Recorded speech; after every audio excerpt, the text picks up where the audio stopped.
ভোর ভোর স্কুটি নিয়ে আজ আবার বেরিয়ে পড়লাম। Hi everyone, welcome to Rome with Liza. আজকে আমরা যাচ্ছি শান্তিনিকেতন, আর এই ফার্স্ট টাইম যাচ্ছি স্কুটি করে।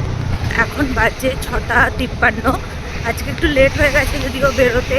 ভিডিওটা শেষ পর্যন্ত দেখতে থাকো, আমরা জানাবো আমরা কী করলাম, কীভাবে গেলাম, আর কী কী অসুবিধা ফেস করলাম, কী কী সুবিধা হলো সেসবগুলো তোমার সাথে শেয়ার করবো। আমরা যাচ্ছি স্কুটি করে, আর সেই জন্য আমি পুরো ফুল প্রিপেয়ার, কারণ এখন অলরেডি একটু ঠান্ডা ঠান্ডা হাওয়া দিতে শুরু করেছে। আর বাইক বা স্কুটিতে গেলে আরোই তো ঠান্ডা হাওয়াটা দেবে, তো যাতে সেই জিনিসটা না হয়, গিয়ে অসুস্থ হয়ে না পড়ি, তার জন্য প্রোটেকশান আগে থেকে আমি কানে স্টোল নিয়ে নিয়েছি। সকাল সকাল স্কুটি রাইডটা কিন্তু বেশ ভালোই লাগে, ঠান্ডা ঠান্ডা হাওয়া দিচ্ছে আর রাস্তাও ফাঁকা। আমরা এখন বেলঘড়িয়া এক্সপ্রেস হয়ে উইথ চা, এখানে সব চায়ের দোকানগুলো তুলে দিয়েছে, একটা দুটো ছোটোখাটো দোকান পাওয়া গেছে, সেখান থেকে সকালের চাটা খেয়ে নিচ্ছি। এইবারে আমরা ধরবো বালি ব্রিজ।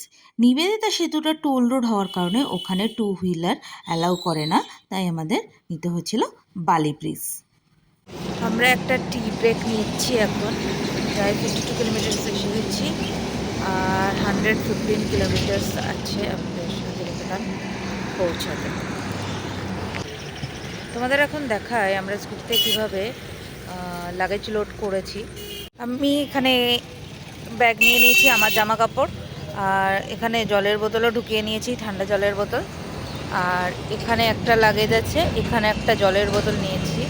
এই লাগেজে অর্ণবের জামা কাপড় আছে, আর ওখানে আমার জামা কাপড় আছে। তো এই হচ্ছে আমাদের টোটাল লাগেজ আজকে শান্তিনিকেতন যাওয়ার।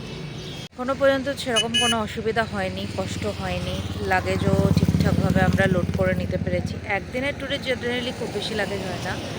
যেটা এখন একটু কেয়ারফুল থাকতে হবে সেটা হচ্ছে, মানে স্কুটিটা চলা শুরু হলে তখন একটু বেশ ঠান্ডা ঠান্ডা লাগছে।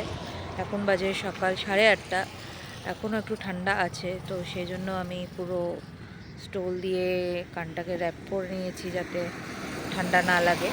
প্লাস যেটা হয় টু হুইলারে কোথাও গেলে যেটা প্রবলেম হচ্ছে, খুব বেশি ধুলো, মানে রাস্তার সমস্ত ধুলোগুলো আসে, তো সেইটা খুব প্রবলেম হয়, যার জন্য আরও আমি এই জিনিসটা ইউজ করছি, সো দ্যাট আমার চুলটা আর মুখটা কিছুটা সেফ থাকে ধুলোর থেকে। তো সেই কারণে আমাদের পৌঁছাতে ওখানে হবে, বেজে যাবে 11টা।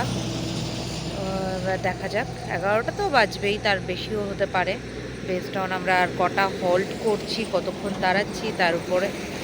এখন আমরা শক্তিগড় পৌঁছাইনি, শক্তিগড় পৌঁছে আর একবার তো দাঁড়াবোই ওখানে। শান্তিনিকেতন যাওয়ার রাস্তা কিন্তু বেশ ভালো, বাইক বা স্কুটি নিয়ে গেলে কোনো রকম প্রবলেম হবে না।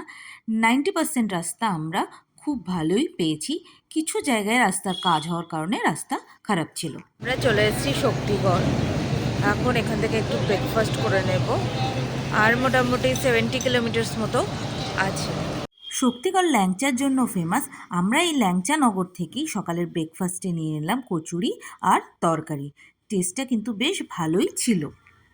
লাঞ্চানগরে যারা মহিলারা যাবেন তাদের জন্য বলে রাখি, ওখানে কিন্তু ওয়াশরুম যথেষ্ট পরিষ্কার আর খুবই ভালো।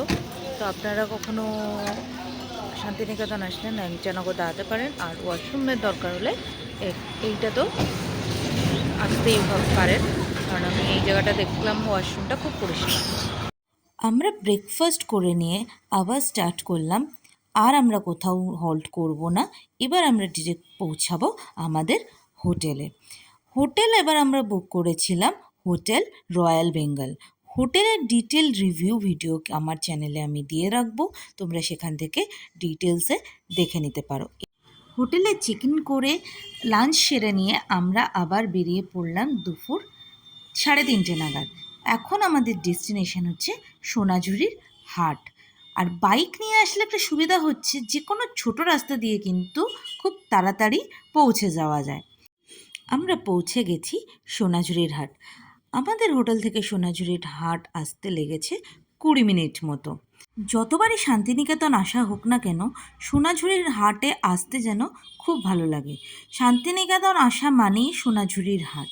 এটা কিন্তু যতবারই আসি না কেন আমাকে বোর করে না, খুব ভালো লাগে এই জায়গায় টাইম কাটাতে। চারিদিকে বেশ জিনিসপত্র নিয়ে সবাই বসেছে, সেই জিনিসগুলো এক্সপ্লোর করছিলাম, তার মধ্যেও নিজের জন্য টুকিটাকি কিছু জিনিসও শপিং করে ফেললাম। এই জায়গাটাই কিন্তু শান্তিনিকেতনের বেশ ফেমাস জায়গা, আর আমার তো আসতে প্রত্যেকবারই খুব ভালো লাগে। ঘুরবো কিন্তু পেট পুজো হবে না। হঠাৎ করে দেখলাম একজন ভাড়ে করে ক্ষীর বিক্রি করছে, দেখে দই বলে মনে হবে কিন্তু এটা ক্ষীর, খেতে কিন্তু ভীষণ টেস্টি ছিল।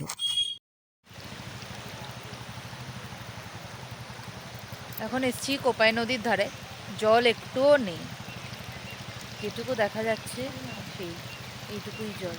বর্ষাকালে প্রচুর জল হয়, ব্রিজ সমান, এই যে পিছনের যে ব্রিজটা আছে ওই ব্রিজ সমান জল হয়ে যায়, তো তখন অনেকটা জল দেখা যায়। আশেপাশে যে দোকানগুলো ছিল তাদের থেকে জানতে পারলাম বর্ষাকালে কিন্তু এখানে অনেকটাই জল থাকে, আর তখন দোকানগুলোও কিন্তু জলে ডুবে যায়। কোপাই নদী দেখে শান্তিনিকেতনে আজকের দিনটা আমরা শেষ করলাম। কালকে আমরা আর বাকি স্পটগুলো ভিজিট করব, তার ভিডিও আমি খুব তাড়াতাড়ি তোমাদের সাথে শেয়ার করব। ভিডিওটা ভালো লাগে থাকলে ভিডিওটা লাইক করো, শেয়ার করো, আর চ্যানেলে নতুন হয়ে থাকলে অবশ্যই সাবস্ক্রাইব করো।